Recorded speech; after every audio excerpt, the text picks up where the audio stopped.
Mesdames, Messieurs, bonjour et merci de nous accueillir chez vous. La rédaction de la RTM a le plaisir d'accueillir ce soir sur son plateau M. Babacar Ndour. Bonjour et bienvenue. Bonjour. Alors, M. Ndour, il est doctorant en droit privé. Il est également le coordonnateur national du regroupement des diplômés sans emploi du Sénégal. Vous venez de donner un point de presse pour informer l'opinion. Alors, sur notamment votre situation, quel est l'état des lieux? Oui, au fait, nous avons énormément de problèmes actuellement.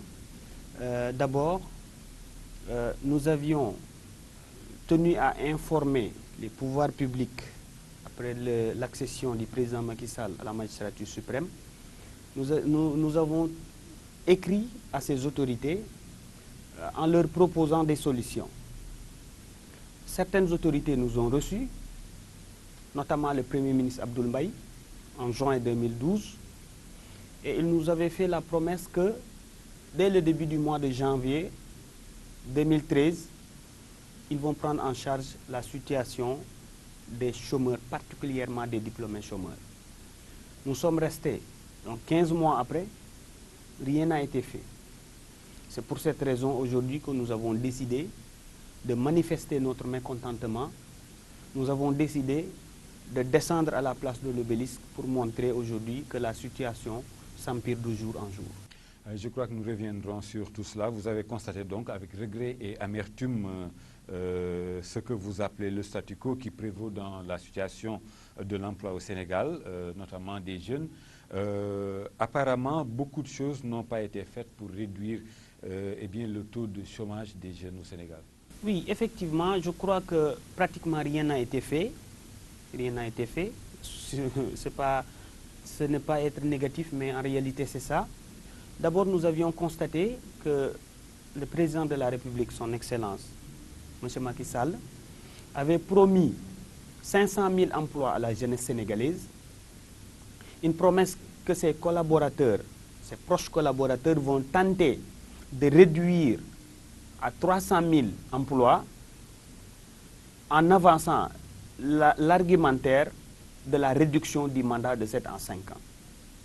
Ils reviennent pour nous promettre encore un recrutement de 5500 jeunes dans la fonction publique. Et je rappelle que le président de la République avait dit que ce recrutement, lors de son adresse à la nation le 31 janvier 2013, il avait dit que ce recrutement aura lieu dès janvier. Malheureusement, jusqu'à présent, il n'y a rien. Nous avons simplement constaté que la presse a écrit que le ministre de la fonction publique, en l'occurrence M. Mansour Sy, a recruté son parent, qui était un retraité dans la fonction publique, au moment où nous, jeunes, maîtrisards et doctorants, nous sommes là et nous sommes sans emploi.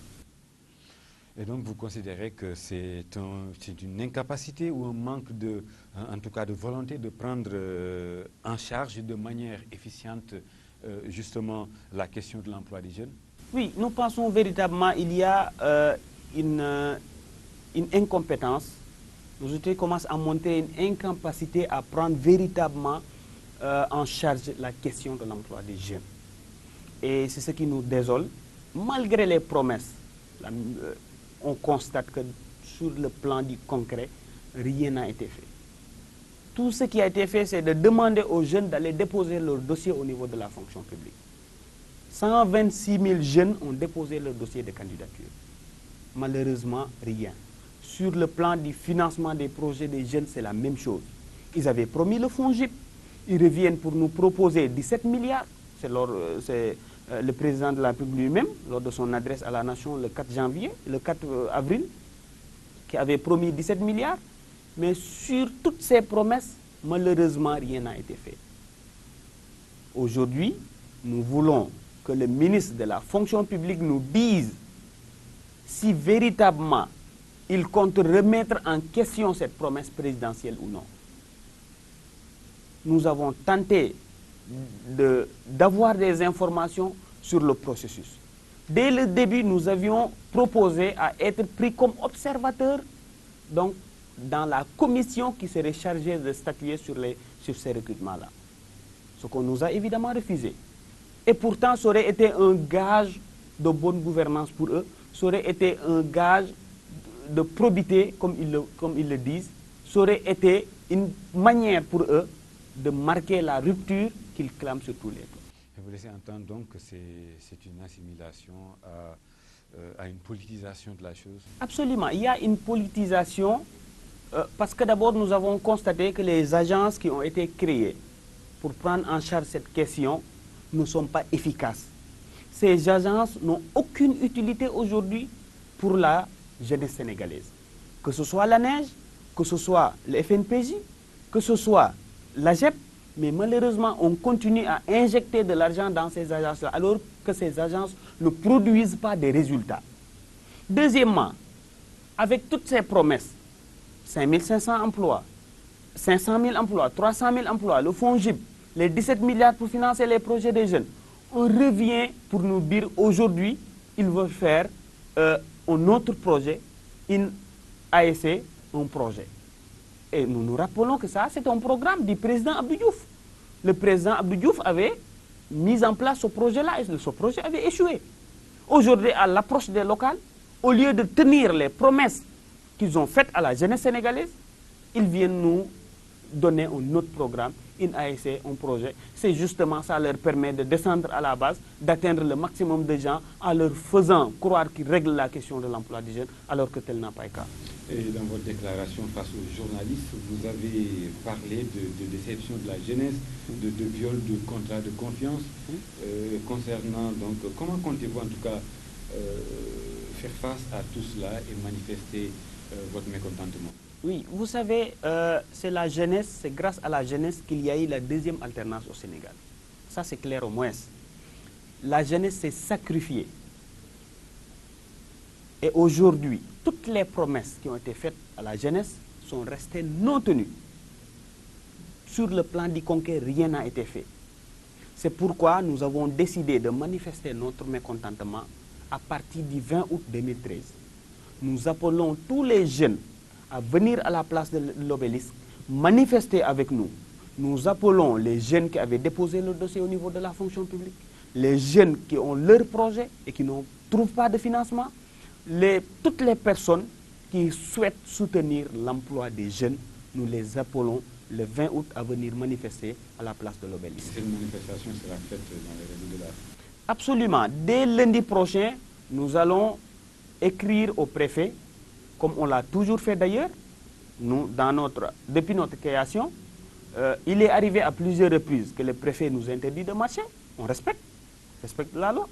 Il y a beaucoup de juristes parmi nous, dont moi-même. Donc, nous allons respecter la loi, nous allons respecter ce que nous demande la loi, mais également nous savons ce que nous donne la Constitution dans une telle situation. Il suffit de faire une déclaration de manifestation à la préfecture de Dakar. Dès lundi, nous allons respecter cette loi et à partir de ce moment maintenant, il appartient aux autorités de voir véritablement ce qu'il y a lieu de faire. Je l'ai dit, vous êtes doctorant en droit privé, vous venez de faire une étude sur le barreau, vous faites une proposition de réforme donc de la profession d'avocat. Oui, au fait, nous avons constaté que pour les professions libérales au Sénégal, les jeunes n'ont pas accès à ces professions-là, ce qui n'est pas du tout normal. Parce que simplement, on demande un certain nombre de conditions. Si vous remplissez ces conditions, effectivement, vous devez être admis dans ces professions-là. Pour le barreau, nous avions constaté que sur le plan de l'organisation, il y a énormément d'impairs qu'on peut relever.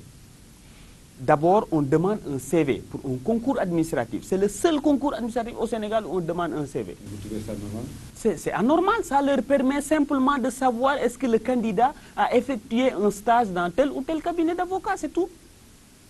Lors de l'examen, on interdit au candidat de coller la souche qui protège l'anonymat, qui garantit l'anonymat du candidat. Ce qui fait que le correcteur peut facilement savoir pour qui il corrige. Ce n'est pas normal. Ça ne se fait pas dans un concours. On a constaté également qu'à chaque fois, le concours est organisé à la veille de la fête de la Tabaski, à 2 jours de la fête de la Tabaski, au moment où les gens doivent aller fêter la Tabaski dans leur famille. On a constaté également que pratiquement pour les 2 dernières sessions, en tout cas, la dernière session, il y a 11 admis, dont 10 provenant de leur cabinet. Donc, un seul étudiant qui n'était pas dans leur cabinet a été admis. C'est pour cette raison que nous demandons solennellement à l'État du Sénégal de reprendre l'organisation de ces concours-là.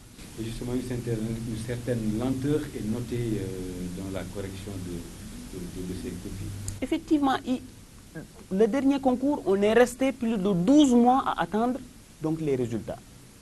Plus de 12 mois, avec environ moins de 2000 candidats. Là où l'ENA, avec environ 5000 candidats, corrige en moins de 3 mois, eux, ils font plus de 12 mois. Ça leur permet de faire toutes les magouilles nécessaires. On ne peut pas être juge et partie à la fois. C'est comme si vous demandez aux commerçants qui exportent le riz de dire que désormais, pour quelqu'un qui veut exporter le riz, c'est à vous de lui délivrer une autorisation.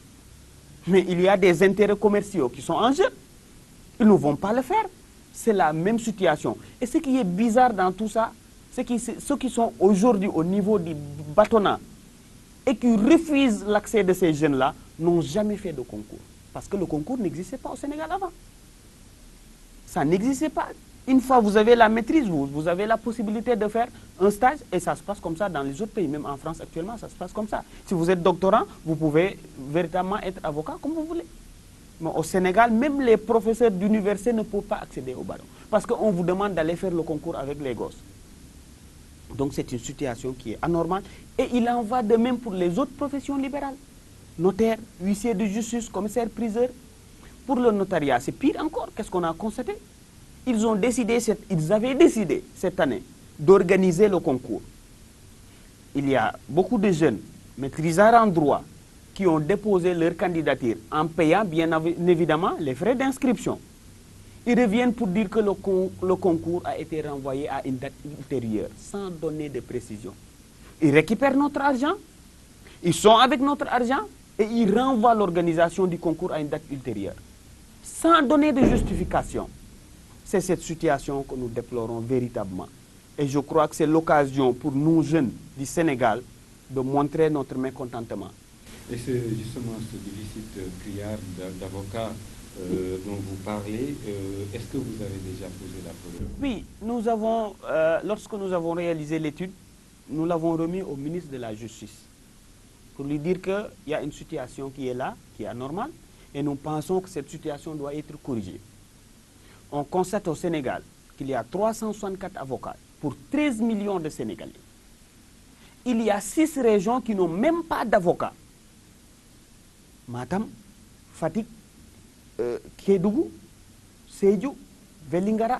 C'est des régions où véritablement ces gens qui habitent dans c'est des citoyens sénégalais. Aujourd'hui, s'ils ont un problème, ils sont obligés de se déplacer jusqu'à une autre région pour trouver un avocat. Donc ce n'est pas normal, cette situation ne peut pas continuer.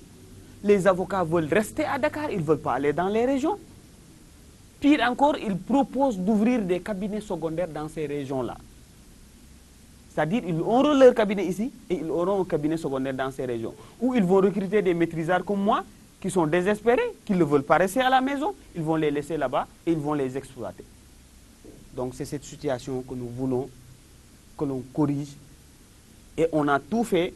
On a saisi les autorités, on les a écrits, on a proposé des solutions, on n'a pas été écouté, donc c'est le moment pour nous de manifester. Alors, on avait annoncé donc un recrutement, vous l'avez évoqué aussi dans la fonction publique, et on se le rappelle, plus de 120 000 jeunes se sont bousculés donc, pour déposer des dossiers de candidature. Oui. Est-ce qu'il y a une suite? C'est ce que je disais tantôt. Il y a exactement, d'après les chiffres qu'ils ont avancés, 126 000 jeunes qui avaient déposé le dossier de candidature. On se rappelle même à un moment donné, ils ne pouvaient même pas rester au building administratif. Ils ont amené les jeunes au stade Iba Mar Diop pour les dépôts. 120 000, plus les dossiers qui étaient en place déjà. Et jusqu'à présent, rien. Jusqu'à aujourd'hui, il n'y a rien. Ils ne communiquent pas, ils ne disent pas, effectivement, ils sont à tel ou tel lieu du processus. S'il y a blocage, ils doivent être en mesure de faire face à la jeunesse sénégalaise et de leur dire qu'effectivement, il y a blocage. comme je l'ai dit tantôt, toutes les promesses qui ont été tenues, aucune de ces promesses n'a été respectée. C'est pourquoi nous disons que le contrat de confiance qui nous liait au gouvernement a été violé par ce gouvernement-là. Et c'est à nous maintenant de prendre nos responsabilités et de manifester. Donc la situation que vous vivez est grave. Quelle sera la prochaine étape de votre plan d'action? Oui, nous avons un plan B. Après la manifestation, nous allons continuer. Mais il est sûr que pour l'instant, nous ne pouvons pas divulguer ce plan B. Le 20 août, Inch'Allah, lors de la communication, nous allons donner l'étape suivante. Nous avons décidé qu'à chaque étape, nous allons donner des informations sur l'étape suivante. Mais ce qui est sûr et certain, après le 20 août, on va continuer le combat. Quel est votre dernier mot? Simplement dire au président de la République qu'il se rappelle que c'est la jeunesse sénégalaise qui s'est battue. Toutes les personnes qui ont été tuées avant les élections, c'est des jeunes. Il doit aujourd'hui tendre la main à ces jeunes-là. Il doit aujourd'hui penser à l'avenir de cette jeunesse. C'est extrêmement difficile d'apprendre, d'étudier, jusqu'à avoir tous les diplômes et de rester au chômage. C'est extrêmement difficile pour nous. Et nous ne sommes pas prêts à l'accepter. Parce que nous avons fait tout ce qui était de notre devoir. Il appartient maintenant à l'État du Sénégal aussi de faire ce qui est de son devoir. Babacar Ndour, je vous remercie. C'est moi qui vous remercie. Je rappelle que vous êtes doctorat en droit privé. Vous êtes également le coordonnateur national du regroupement des diplômés sans emploi du Sénégal. Encore une fois, merci amis téléspectateurs de nous avoir reçus chez vous. Portez-vous bien et très bonne suite des programmes sur la RTM. Au revoir.